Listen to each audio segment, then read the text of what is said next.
حضرت انس بن مالک فرماتے ہیں ہم نبی پاک صلی اللہ علیہ وسلم کی بارگاہ میں بیٹھے تھے، میں اور جناب عبداللہ ابن عمر، تو حضور نے فرمایا ابھی تم پر ایک شخص آئے گا۔ حضور وہ کون ہے؟ فرمایا رجل من اہل الجنہ، وہ جنتیوں میں سے ایک شخص ہے، ابھی ایک جنتی آنے لگا۔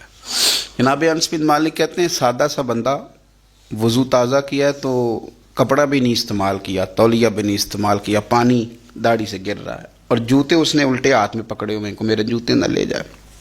دو چار باتیں کی چلا گیا، اگلے دن اتفاق سے پھر بیٹھے تھے تو حضور نے فرمایا ابھی ایک شخص آئے گا۔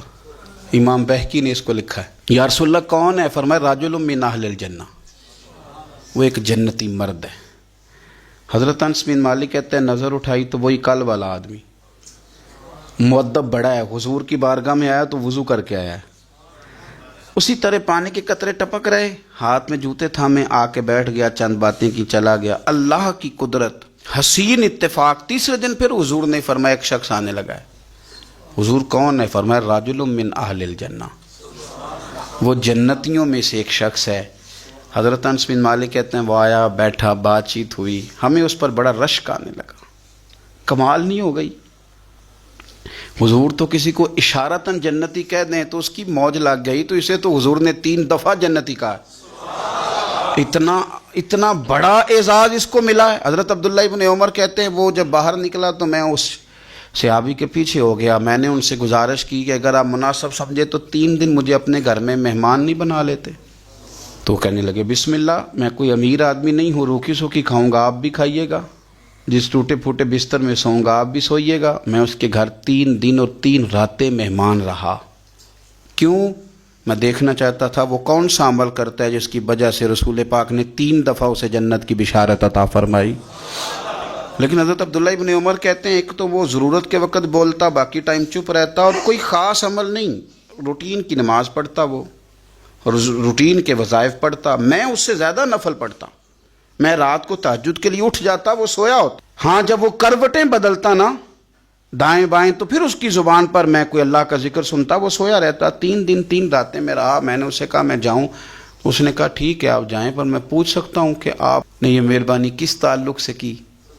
سوال پیدا ہوتا ہے نا، ایک شخص دور سے آئے تو مہمان بنے سمجھ میں آتا ہے، اور ایک ساتھ والے محلے سے آ کے کہے آپ کے گھر میں 3 دن رہنا ہے۔ اس کرم نوازی کا سبب پوچھ سکتا ہوں؟ تو جناب عبداللہ ابن عمر کہتے ہیں میں نے اسے کہا بھائی 3 دن تو ہمارے بیٹھے بیٹھے حضور کی بارگاہ میں آیا، اور تینوں دن رسول کریم نے تیرے لیے جنت کا اعلان فرمایا، لیکن یار میں 3 دن تیری ٹو میں رہا، میں چاہتا تھا کہ میں بھی وہ خیر والا عمل تجھ سے حاصل کروں اور میں بھی کروں تاکہ رب کریم میرے اوپر بھی رحمت فرمائے اور حضور میرے بارے میں بھی جنت کا اعلان کریں، پر میں تو سمجھتا ہوں میں تجھ سے زیادہ نفل پڑھتا ہوں، زیادہ صدقات دیتا ہوں، زیادہ خیرات کرتا ہوں، زیادہ وظائف پڑھتا ہوں، تو کون سا ایسا عمل ہے تو بتلا دے۔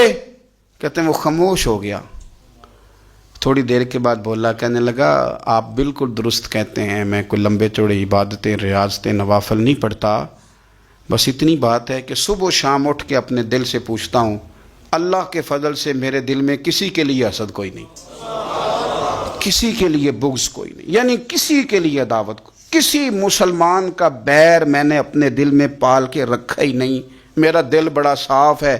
عبداللہ ابن عمر فرمانے لگے اٹھ، پھر سینے سے لگ، سمجھ آ گئی ہے یہ تیرے دل کی صفائی ہے جس کی وجہ سے رسولوں کے امام نے 3 دفعہ تیرے لیے جنت کا اعلان فرمایا۔ رسولوں کے امام صلی اللہ تعالی علیہ وسلم نے آپ کے لیے 3 دفعہ اعلان جنت فرمایا۔ اس کو صاف رکھیں، اس کے بور چھڑائیں، اس کی میل ختم کرائیں۔